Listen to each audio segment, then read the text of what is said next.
Welcome back to the True to Success podcast with Dave Shelton. This is part 2 of the SNHU media interview recorded on May 3rd, 2025, the day before commencement in New Hampshire.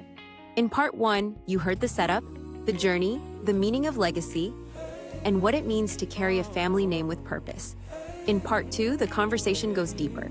You're going to hear Dave talk about the moment that changed his mindset for decades. As a 6th grader, he overheard an adult whisper, "He's not smart." And for the next 30 years, that one sentence followed him. Into school, into work, and into every time he tried to start college and stopped. But this episode isn't about shame. It's about what happens when you stop letting old words lead your life. You'll also hear the turning point.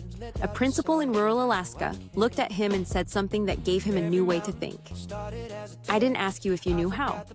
I'm asking if you're available." From there, you'll hear how availability became a new kind of confidence, how teaching kids who felt behind helped him realize he wasn't behind. He was just carrying the wrong story. In this part, you'll also hear why college isn't for smart people, it's for people willing to walk through the door. How Dave stopped aiming for a degree and started aiming beyond it. Why he's pursuing an educational leadership PhD, how online education made this possible from the Arctic of Alaska, and why he believes kids need adults who can see past their environment. This isn't just an interview. This is a real-time example of what True to Success is about. Not motivation, ownership, not hype, structure and vision, not waiting to feel ready. Showing up available, take a breath, and let part 2 speak for itself.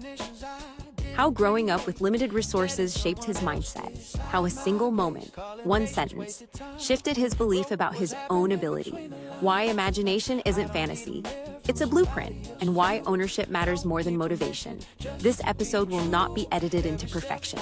You may hear pauses, you may hear emotion, you may hear real life. Let it land the way it lands.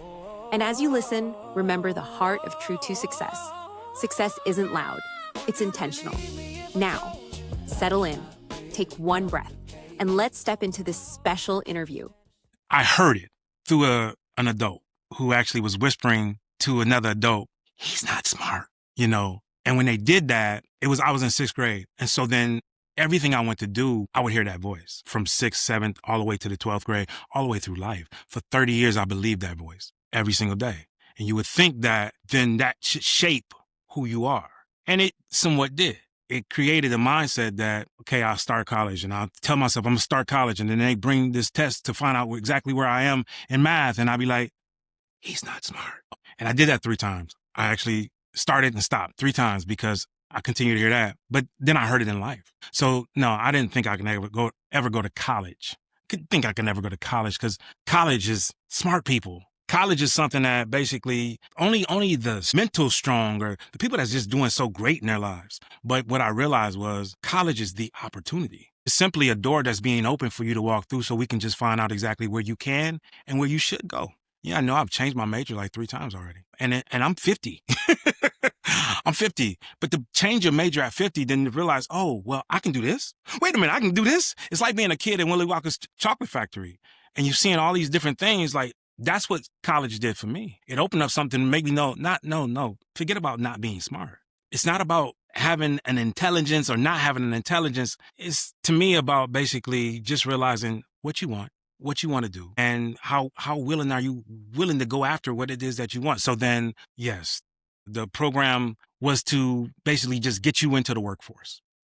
And that's exactly what I did for over 30 some years, work with my hands. You believed that your whole life. What was it that either made you believe that you could do it or that I'm going to at least try?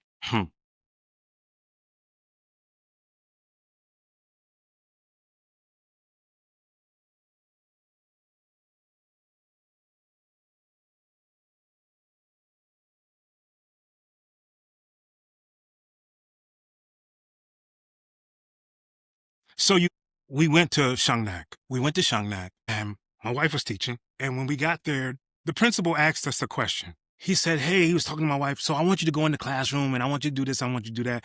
And all I was thinking about was, okay, I'm just going to be a house husband because at this point in time, I really can't do much because I'm not smart enough to do that things. And so the principal then looked at me and said, hey, and I need you to teach science and math. And I said, so I'm not here to teach. I'm just here to be a house husband. I'm not really here. He's like, no, I didn't ask you. I need you to go do this. And I said, well, I don't know how to do that. He said, I didn't ask you if you knew how. I'm asking you if you're available. And what happened was then the moment that he asked me if I was available, I don't know if you've ever been around people that don't speak English thoroughly. They speak another language. And then you're only speaking English, then you walk into their area and they're speaking Spanish or some kind of other language, and you're looking like, I don't know what they're saying. But then someday you figured out that, hola, oh, that means hello. He gave me another language that day. He spoke something to me I've never spoke before. And that was, it's not about your ability. It's about your availability. It's not about what you can do. It's about what you're willing to do. That's what changed my mind about me. I went into them classes and I'm helping kids just like me. People that was deemed slow, deemed dummy, told that they would never be nothing. Kids who basically broke, not having anything. I'm walking them through their math problems and we walking through it together. I'm walking them through the science projects and I'm like, what the heck am I doing? But guess what? I'm doing it. They're loving it. They're loving me for doing it with them. I got graduates that's in the workforce today simply because I took out the time and they allowed me the opportunity to be there. And I realized, okay, this is it. Not only am I going back, but I'm never going to stop. So that's what changed my mind about going back to school. That's what changed my mind about college. That's what changed my mind about life. That's what changed my mind about getting a degree. That teacher, she just had a bad day. She's going through some situations where she says he's a dummy. It was a bad day. But guess what? Those words didn't have the final say. I did. So my degree, to me, if you ever play darts, you shoot at the target. And if you shoot at the target and you miss, man, I'll keep missing the target. If you look at the greatest marksman in the world, the marksman doesn't look for the target. He looks beyond it. Because if you're shooting for the target and you miss, then you're upset, you're disappointed, you're hurt. But if you shoot beyond the target, then what you're seeing is something way beyond what it is that I'm actually trying to get. I'm not looking for a degree. I'm looking to change my life. I'm looking to change lives. I'm looking to change my children's lives. To just look for a degree is one thing, but to look beyond the degree. I'm going for the PhD. I'm looking beyond the target. I'm shooting beyond his target. I went and got a certificate for a life coach, but I have a podcast. I give affirmations through my coaching, and that's all I do. It's like 4 to 5 minutes of a podcast every Monday, and we just do affirmation, positive affirmations. I can, I will, because I feel like if I can be that person in this world to put a positive message in your head, because if somebody else lived the way I live for over 30 years, believing a negative message, then they'll live that negative message. I want you to start doing positive things even as a child. So that's what I want to do. I'm going to go after the educational leadership PhD. And when I get it, that's exactly what I want to do. I want to go into school districts and I want to be a help to them on social emotional learning. I want to be a help to them on helping a kid that basically might be going through things at home. You know, I lived in a situation where we didn't eat a lot at home. Our food source was the actual schools. Our food source was the schools. I walked to school, and my walk to school, you see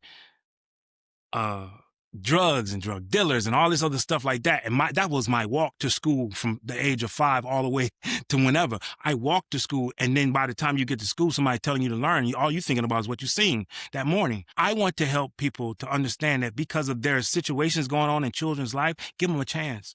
Get on their level. Help them get to a place where you can start just individualizing each child so you can actually help them out. Because if you do that, you can help a child to actually become a greater world, a greater universe, a greater America, whatever, a greater person in their community. So we can have more college graduates. We can have more people that go through school simply because now they can believe in themselves outside of their environment. So my goal is to present that. Okay. I earned my degree from SNHU from the Arctic of Alaska, where the closest college is about an hour and a half away, plane ride, or you can take a snowmobile, 24-hour trip to get there. Online education made it possible for me to earn my degree. This one, I just want to know about. I don't think we have to have you say this on camera, but my family and I are part of a traveling choir. You want to hear that? What an interesting thing. And you were in the movie Burden with Usher and Forrest Whitaker. Like, what is your life? I just kind of want to know that story. I'll tell you. My wife, me and Ivy have been together now 8 years. My oldest child, my youngest child my oldest is 29, my youngest is 22. And so I was a single dad after me and my first wife got divorced. And because of that, I didn't have a lot of money. They all live with me. My two girls, my three boys, they all live with me. We had a 2-bedroom apartment. My girls lived in one bedroom. My boys lived in another bedroom, and I lived on the couch. And so I couldn't buy certain things. I got no child support or anything like that. It was just me. So I couldn't buy certain things. So what I did was I taught them my gift, and my gift, I'm a vocalist. In teaching them, I taught them vocals. I'll say it was Jackson Family, less Joe Jackson, pull Joe Jackson, yeah, pull him out. But that was what my children did. And so then every day it was teaching them scales, getting them instruments, playing instruments with them. In the past life, I used to be a singer on stage and stuff like that. And so then the thing about it was that in teaching them, I seen that they had something. And so then I put a group together called the Sheltons. And so we did an album together. And then we traveled from church to church across the U.S.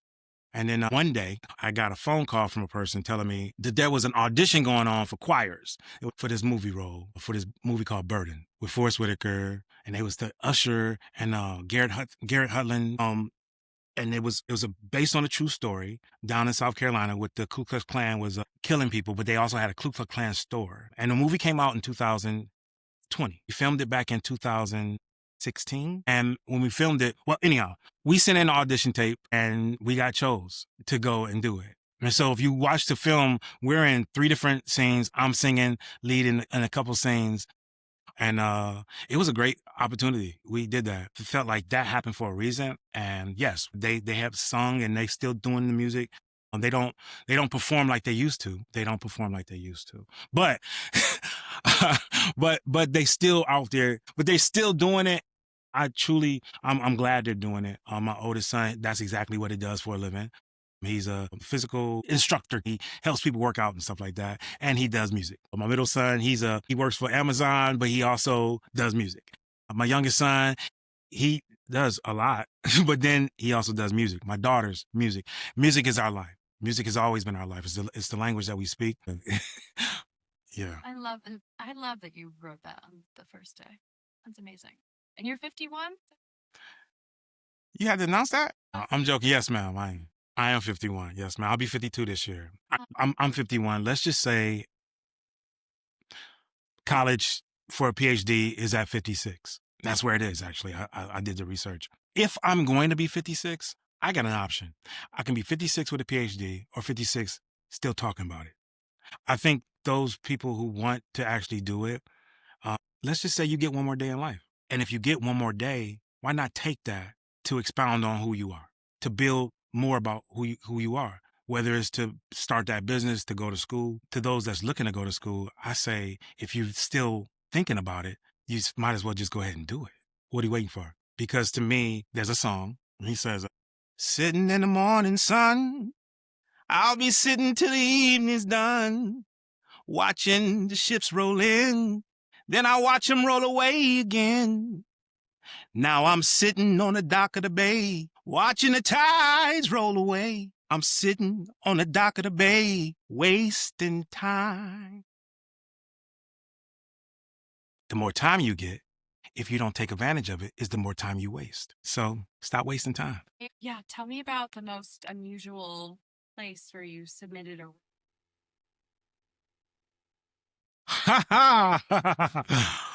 Yeah. Oh, wow. In an airport. I travel quite a bit for my job. I'm a juvenile probation officer. And I had to travel with a kid. We would transport him to detention. And it just so happens that when we travel with a kid, they're traveling in handcuffs. So I am on the plane doing my assignment while watching over the child at the same time, walking through the airport, submitting it from my phone due to the fact that it is 11:30 on a Sunday night. So the weirdest place, that's probably the weirdest place I've ever sent in an assignment. I'll tell you this about my professors here in SNHU. I'm very thankful for them because I realize that communication is the biggest thing. And if you have a conversation with those professors, man, they'll work with you. They like to see success. I've had professors write me and like, thank you for even writing this to me to let me know what you were dealing with. contact them, contact my administration to let them know we're having a problem with the internet in Alaska. And they were like, thank you for letting us know. We'll give you this time then. And it's always a situation where basically they work with me. This trip symbolizes a new frame of mind. I seen myself before I called the phone number or before I pushed call me on that application that SNSU gives you. On that application, I seen myself walking across the stage with my degree. I didn't see myself sitting at home. I want you to know that my homework on SNHU was watching every commencement from President Obama up until this particular commencement where President Ryerson took over. I've watched all of them. I haven't stopped watching. I've watched interviews that was done down in this hall down here. I watched situations when they made this building after the old president that was here. I've watched that my entire time here because I envisioned myself walking across that stage and hearing that name being called. I needed to be here when they called Shelton. I needed to be present when they called my father's name, called my grandfather's name, when they said that name. And guess what? They chose me. They chose me. SNHU chose me to give this speech. And guess whose name they're calling first? I've been called last as a Shelton all my life. But guess whose name they're calling right now? First. The first name they got to call is my daddy's name. The first name they got to call is my grandfather's name. The first name they got to call is my great-grandfather's name. And when I walk across that stage, I am walking across that stage.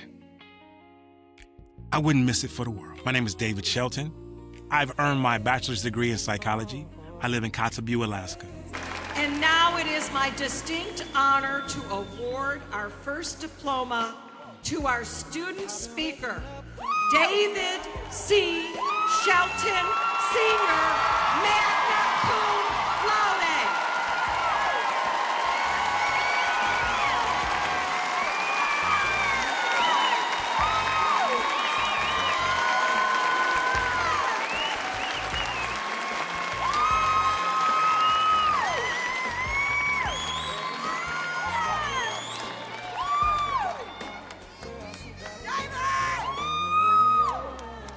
As we close today's session, I want you to remember this. Growth doesn't happen all at once. It happens in moments like this, when you slow down, reflect, and choose yourself with intention. If today's episode gave you clarity, perspective, or something to sit with, I invite you to continue the work with us. Visit www.truetomysoul.com. That's truetomysoul.com, where you'll find deeper reflections, tools, and resources designed to support your growth beyond the podcast. If you have questions, thoughts, or want to connect directly, you can email us at info@truetomysoul.com. And if this space has been helpful to you, make sure to subscribe to the True to Success podcast so you don't miss future sessions. Each episode is designed to meet you right where you are, with honest conversation, grounded coaching, and reminders that you're not behind, you're becoming. Thank you for spending this time with us. Until next time, stay grounded, stay honest, and keep doing the quiet work that leads to real success. We'll see you soon on the True to Success podcast with Dave Shelton.